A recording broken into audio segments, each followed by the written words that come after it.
कुछ जगहों पर लगता है। सुमित देखिए, अभी 1 घंटे बाद थोड़ा पता चलेगा, क्योंकि किसी भी पार्टी के अगर 3 शीर्ष नेता पीछे चल रहे हैं तो उसकी फिगर एक्चुअली 15-16 ही आएगी, तो उसका बुरा हाल होगा। तो इसीलिए हमें लगता है कि अभी 1 घंटे अगर ये नतीजों में तब्दील होता है तो मुझे लगता है फिगर इसी के आसपास होगी, पार्टी बदल सकती है। अच्छा, आप बदल सकती है, आप कह रहे हैं आप मेरा अपना आप ये कह रहे जो 3 बड़े जो नेता हैं जो ट्रेल कर रहे हैं उनका इस वक्त आप एनालाइज करें तो आपको क्या लगता है क्यों पीछे चल रहे हैं वो? देखिए, ये तो पोस्टल बैलेट होते हैं, सरकारी कर्मचारियों का एक थोड़े नाराजगी गुस्सा हो सकता है, एक ट्रेंड हो सकता है, लेकिन मैं ये कहता हूँ किसी भी राजनीतिक दल के 3 अगर बड़े नेता सिक्का पीछे चले तो वो पार्टी जो है वो 26 के ऊपर नहीं होगी, वो 15 के ऊपर होनी चाहिए थी। इसका मतलब कि बिल्कुल सुपड़ा साफ है। चलिए ठीक है, देखते हैं क्या होता है। आपका आकलन भी दिलचस्प है रशीद भाई, और आपने इस बातचीत में एक नया ट्विस्ट भी दिया है। 1 घंटे से पीछे अरविंद केजरीवाल, ब्रेकिंग हमारी ये चल रही है। मनीष भी पीछे है, आतिशी भी पीछे, घंटे भर से ऊपर हो गया। ओवर कॉन्फिडेंस में वो उसी सीट से चुनाव लड़े जो अरविंद केजरीवाल के लिए खतरनाक साबित होता। नई दिल्ली अगर वो कहीं आउटर दिल्ली या तो मनीष सिसोदिया ने किया, सीट तो चेंज की, तब भी गलत सीट ले लिया ना। अगर बदलना ही था तो आउटर चले जाते, या ऐसी सीट चले जाते, मान ले किराड़ी, बुराड़ी, संजीव झा संजीव झा उसको हरा दो नहीं, दसियों सीट। देखिए, लीडर अगर हारे, ममता बनर्जी भी चुनाव से हारी थी लेकिन उनकी पार्टी जीत गई, बीजू पटनायक खुद अपना चुनाव हार गए, पार्टी जीत गई, तो क्या ऐसी स्थिति हो सकती है? तो उसमें ज्यादा नुकसान नहीं होता है, मतलब नेता की किरकिरी होती है। रशीद जी, अभी फासला बहुत ज्यादा हो गया, 44 और 25 बिल्कुल नहीं, लेकिन जैसा आप कह रहे हैं ना, मान लीजिए तीनों बड़े नेता अगर हार गए, हाँ, तो पार्टी तो बिखर जाएगी। देखते हैं क्या होता है। रुझान है, शुरुआती रुझान जो है वो आम आदमी पार्टी के लिए कतई भी सुखद खबर लेकर नहीं आ रहा है। इस वक्त की बड़ी खबर यही है, 1 घंटे से ऊपर का वक्त हो गया मतगणना होते हुए। मनीष सिसोदिया, अरविंद केजरीवाल और आतिशी तीनों अपनी सीट पर पीछे चल रहे हैं। इस वक्त ये सबसे बड़ी इलेक्शन ब्रेकिंग है। 44 सीटों के साथ भाजपा जबरदस्त मेजॉरिटी लेती हुई दिखाई दे रही है, 44 का फिगर है। और बीजेपी के लोग तो बोलते थे चुनाव के दिनों में कि हम तो भाई 52-51 सीट पे ही लड़ रहे हैं, हम तो 18-19 सीटें अपने खाते में गिनते ही नहीं है। और ये वो 18-19 सीटें थी जो मुस्लिम बहुल थी और एससी बहुल थी, उसको बीजेपी मान के नहीं चलती थी कि हमको वोट शायद मिलेगा, हमको सीट वहां जीतेंगे।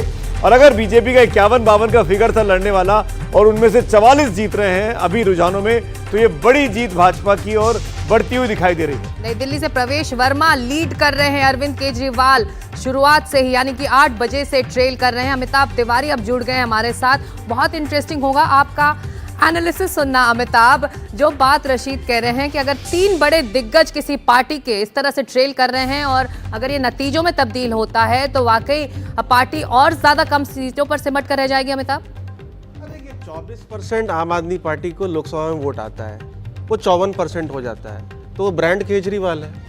तो अगर केजरीवाल जी के नाम पे वोट पड़ रही है पार्टी को, और अगर केजरीवाल जी खुद ही ट्रेल कर रहे हैं, अगर यही नतीजे होल्ड करते हैं, हालांकि ये पोस्टल बैलेट्स हैं, तो ऑब्वियसली पार्टी का पूरा स्तंभ ही आपका पूरा हिल जाता है ना। आपके बड़े लीडर्स की वजह से ही दूसरे कैंडिडेट्स को वोट मिलता है, और आपके बड़े लीडर्स ही अगर ट्रेल करेंगे तो ऑब्वियसली पार्टी कमजोर होगी कहीं ना कहीं। जो सुमित जी ने बात कही बहुत इंटरेस्टिंग है कि 50 सीटों पर ही पार्टी लड़ रही थी। देखिए, ये जो 50 सीटें लेकिन है, इसमें जीत और जो ओवरऑल लीड है आम आदमी पार्टी की, ये सिर्फ 10% है। हाँ। जबकि ये 20 सीटें हैं जो एससी रिजर्व्ड है और मुस्लिम बहुल क्षेत्र है, उसमें आम आदमी पार्टी जैसे कि आप बात करें दिल्ली का जो मैप आप देखेंगे स्क्रीन पर, देखिए कैसे कलर ये बदल गया है, सैफरन हो चुका है पूरा। जी, तो क्योंकि एससी रिजर्व्ड सीट्स और मुस्लिम कम्युनिटी इन्फ्लुएंस सीट्स पर लीड 25 से ऊपर की है, लेकिन 50 सीटों पर लीड सिर्फ 10% की है, तो 10% के लिए सिर्फ 5% का स्विंग चाहिए। तो इसीलिए इस 50 सीट पे जो फोकस करके जो बीजेपी ने कैंपेन किया है, उसमें 70-75% स्ट्राइक रेट अभी के हिसाब से ये ट्रेंड्स होल्ड करते हैं, तो दिख रहा है। और ये लार्जली एग्जिट पोल्स का जो पोल ऑफ पोल है उसके अराउंड नतीजे दिख रहे हैं। 41-27 पोल ऑफ पोल्स था और उसी दिशा में जाती हुई चीजें दिखाई भी दे रही है। जी मनुजा कुछ बोलो। में जो इन सीटों पर 52 में बढ़त, हाँ, लोकसभा में 52 पे लीड ले रखी थी, उन्हीं को इन्होंने टारगेट किया, वो मान के चल रहे थे। और मुस्लिम सीटों में जैसा पहले आप लोग बता ही रहे थे खुद कि वहाँ 2-2, 3-3 कैंडिडेट मजबूत दे के कन्फ्यूज़न हुआ है, और उसमें भी कई सीटें जो आश्चर्यजनक लग रहा है कि बीजेपी उन सीटों पर भी, मुस्तफाबाद और ऐसे कई सीटें। नॉर्थ ईस्ट सीट पर अली हमारे साथ, हमारे सहयोगी मौजूद हैं नॉर्थ ईस्ट के काउंटिंग सेंटर पर। अली, वहां पर क्या हालचाल है? अभी तक तो जो आंकड़े कह रहे हैं वो भाजपा की सरकार बना रहे हैं 44 के साथ रुझानों में। जी जी बिल्कुल सुमित जी, आपको बता दें यहाँ पे भारतीय जनता पार्टी के खुद कार्यकर्ता भी आप देख सकते हैं यहाँ पे मौजूद है, क्योंकि यहाँ पे ओपी शर्मा जो विश्वासनगर से जो सीट पे है वो जीतते हुए यहाँ पे बढ़त बढ़ा रहे हैं। वहीं कपिल मिश्रा जो करावल नगर से लड़ रहे हैं वो भी एक तरीके से बढ़त है। वहीं मुस्तफाबाद जो सीट है वो भी एक तरीके से बीजेपी के थोड़े आगे बढ़ते हुए नजर आ रही है। तो ये एक तरीके से जो यहाँ की जो जनता है, जो बीजेपी के समर्थक है, उन्हें भी दिख रहा है कि एक तरीके से जिस तरीके ओपी शर्मा जीतते हुए नजर आ रहे हैं, उनके रुझानों में जीत रहे हैं, तो वो भी बड़े खुशी होते हुए। कितनी खुशी नजर आ रही है, क्या आपको जश्न मनाने के लिए क्या आप लेके आए?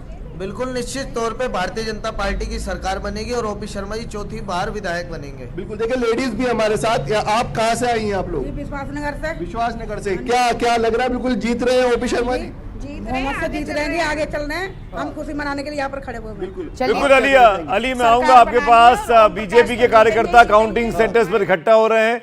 विश्वासनगर से ओपी शर्मा बीजेपी के पुराने विधायक हैं, वो जीते हुए विधायक हैं, उनकी सीट पर बीजेपी जीतती हुई फिर दिख रही है। इस वक्त की इलेक्शन ब्रेकिंग, आदर्श नगर से आपके मुकेश गोयल आगे चल रहे हैं। बीजेपी के खाते में 45 सीटें आती हुई दिखाई दे रही हैं। आम आदमी पार्टी के खाते में 24 सीटें आती हुई दिखाई दे रही हैं। बल्ली मारान से इमरान हुसैन आम आदमी पार्टी के, वो आगे चल रहे हैं। और कांग्रेस पार्टी के खाते में एक सीट ही दिखाई दे रही है, जो कि देवेंद्र यादव, जो कि पार्टी के प्रदेश अध्यक्ष है बादली से, वो लगातार 1 घंटे से ऊपर से अपनी सीट पर आगे चल रहे हैं। सबसे अच्छा चुनाव लड़ा कांग्रेस के अगर कुछ 5-7 कैंडिडेट हैं तो उसमें हमेशा देवेंद्र यादव का नाम लिया गया।